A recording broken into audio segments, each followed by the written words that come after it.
વડોદરાના કાળુપુરામાં લીંબડી ફળિયાના એક મકાનમાં ધોળા દિવસે બાળકોની તસ્કરી કરવા આવેલી ટોળકીને સ્થાનિકોએ રંગે હાથે ઝડપી પાડ્યા હતા।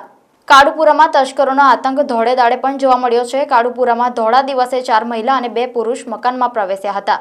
છેલ્લા 2 દિવસથી તેઓ રેકી કરતા હતા અને ઘર ખુલ્લું જણાતા ઘરમાં પ્રવેશ કરતા સ્થાનિકો દ્વારા તેમને રંગે હાથે ઝડપી પાડવામાં આવ્યા હતા। કાળુપુરા મેઇન રોડ પાસે આવેલા લીંબડી ફળિયાના એક મકાનમાં 6 લોકોની ટોળકી ત્રાટકી હતી અને ત્યારબાદ એક ચોક્કસ મકાનને નિશાન બનાવ્યું હતું, પરંતુ ચોરી કરીને ભાગે તે પહેલા જ મકાન માલિક આવી ગયા અને તેઓને રંગે હાથે ઝડપી પાડવામાં આવ્યા હતા। સૌથી મહત્વની વાત તો એ છે કે મહિલા દ્વારા આ બંને બાળકોને ઉઠાવવામાં આવ્યા હતા, પરંતુ બાળકોને ઉઠાવવામાં તેઓ નિષ્ફળ રહ્યા હતા। વિસ્તારના રહીશો દ્વારા તસ્કરોને રંગે હાથે ઝડપી પાડી પોલીસના હવાલે કરવામાં આવ્યા હતા।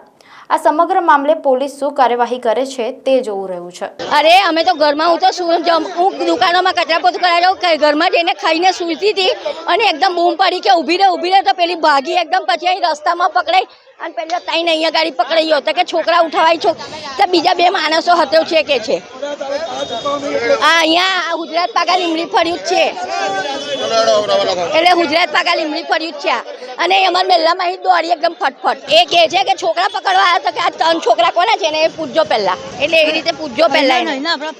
હા, પેલી વરસાદ ના જોયો ને તો લઈને જતી રહે હોત છોકરો, ના લઈને ઉચકીને લઈને જતી રહે। આ ગુજરાત પાકા લીંબડી ફળિયા કાળુપુરા મેઇન રોડ છે અને આ લેડીઝો ને આના જોડે 2 જેન્ટ્સ છે। આ લોકો છોકરાઓ, નાના છોકરાઓ ઉઠાવીને લઈ જતા હતા, એ લોકોને અમને પકડી પાડ્યા છે અમે લોકોએ। એ ગલીમાં હતા, બીજા 2 છોકરાઓ રમતા હતા ને અમારા ત્યાં બી છોકરા હતા, એમને બી ઉઠાવવાની કોશિશ કરી હતી, અમે જોઈ ગયા હતા, અમે એને પકડી પાડ્યા। અત્યારે આ લોકો 6 જણ છે અને બીજા ભાગી ગયા છે, એમના જોડે હતા ને કઈ નહીં, ઉઠાઈને લઈ જતા હતા। ગલીમાં કોઈ હતું નહીં, સુમસામ ગલી હતી એટલે એ લોકોને લાગ્યું કોઈ છે નહીં, એ લોકોએ રેકી કરી। પેલા ભાઈ એક જણે કીધું કે આ લોકોએ 2 દિવસથી બી રેકી કરે છે, ગલીમાં રેકી કરીને હમણાં જોયું કે કોઈ છે નહીં, એનો ટાઈમનો ફાયદો ઉઠાઈને છોકરાઓ લઈ જતા હતા।